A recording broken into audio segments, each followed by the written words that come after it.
Selam herkese, Karus Fix'tesiniz. Bugün 2012 Ford Transit Connect'in klima rezistans tamir işlemine değineceğim. Bu sorunun önce nasıl karşımıza çıktığına bakalım. Ben başıma geldiğinde sorunun nedenini bulmak için çok fazla araştırdım. Bu yüzden bu sorunu ve çözümü sizinle paylaşmak istedim. Ve sorun şu ki aracımız 4 ayarlı klima fan devrine sahip ancak ilk 3 devir gördüğünüz gibi çalışmıyor. Fanlardan en ufak bir üfleme yok ancak 4. seviyeye gelince fan çalışmaya başlıyor. Soğuk kış aylarında ısınmaya çalışmak bir hayli zor ve 4. seviyede fan yüksek devirde çalıştığından ısıtmak yerine rüzgar şiddetiyle daha soğutabiliyor veya hasta bırakabiliyor. Araştırmalarım sonucu bunun sebebinin klima rezistansı denilen parçadan olduğunu anladım.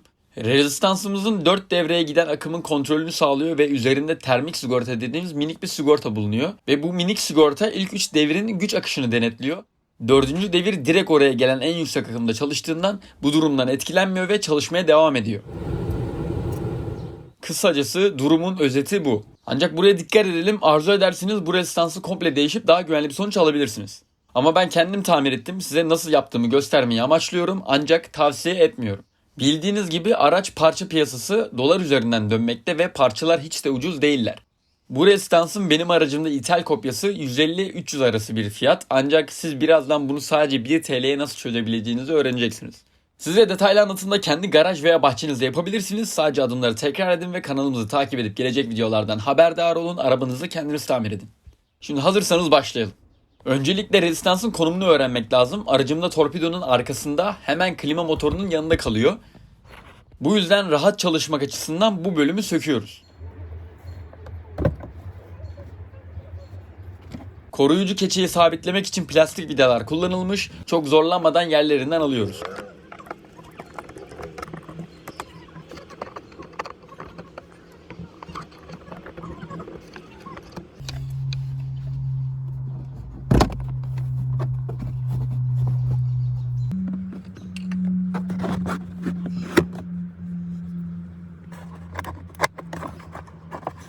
Gördüğünüz gibi rezistansımız buradaki tek vidalı kapağın arkasında. Şimdi ise uzun uçlu yıldız tornavida yardımıyla vidamızı söküyoruz.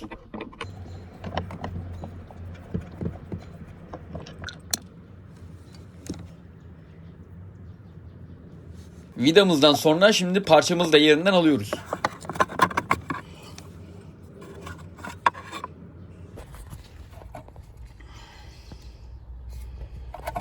Üzerinde güç soketimiz var. Tornavida ile kilit noktasına bastırarak rezistanstan ayırıyoruz.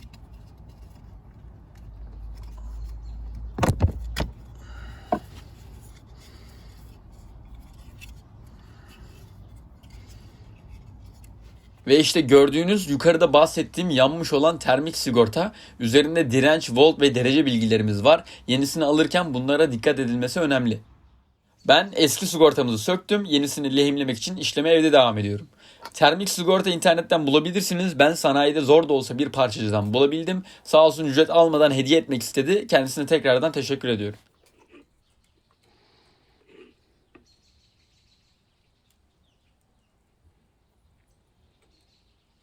Görüldüğü gibi lehim kullanımında henüz çok yeniyim. Elimden geldiği kadarıyla yapmaya çalıştım. Burada doğru yön önemli. Lehimlemeden önce araç üzerinde hangi yönde çalıştığına dikkat etmek gerekiyor.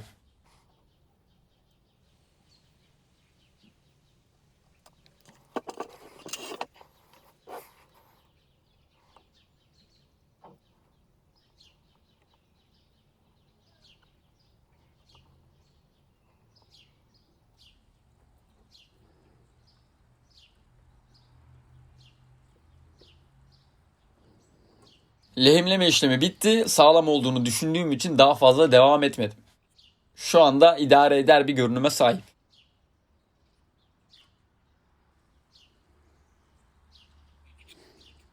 Şimdi aracımıza geri monte edebiliriz. İlk olarak soketimizi takıyoruz.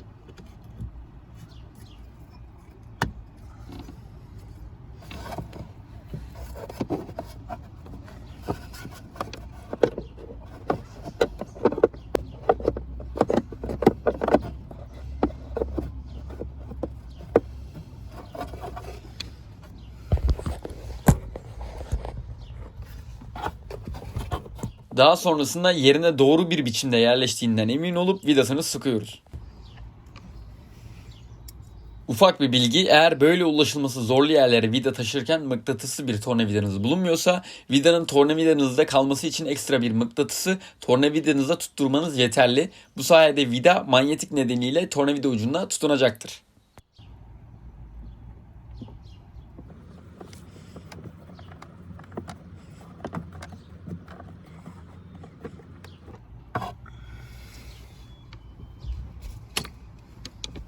Ve burada yerinden söktüğümüz hava kanalımızı olması gerektiği yere alıyoruz.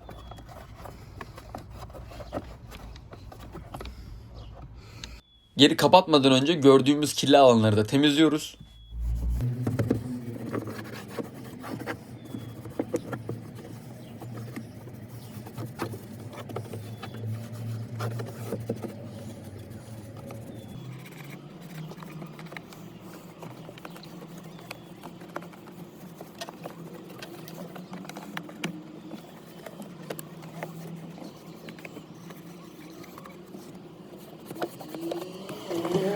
Keçemizin iç kısmı aşırı toz ve pislik toplamış, araç dışında onu da fırçalayıp tozdan arındırıyoruz.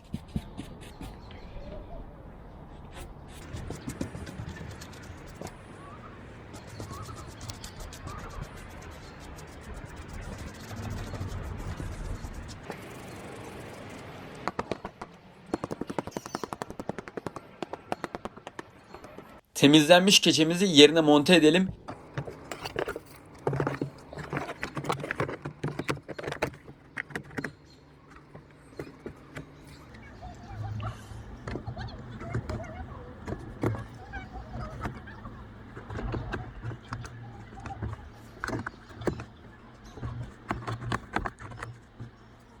Plastik sabitleme vidalarımızla sıkıyoruz.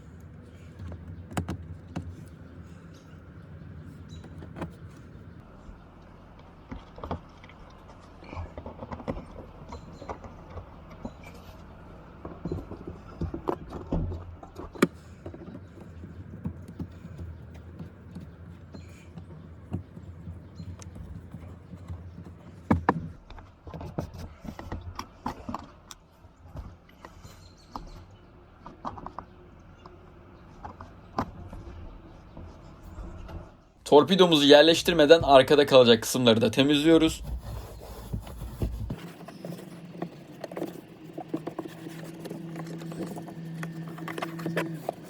Ve tabii ki torpidomuzu da kirlerinden arındırıyoruz.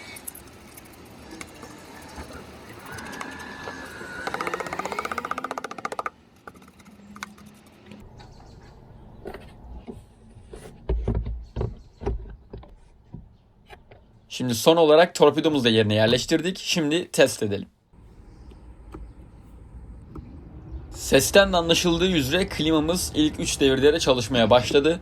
Peçete yardımıyla görsel olarak da fanımızın çalıştığını görelim.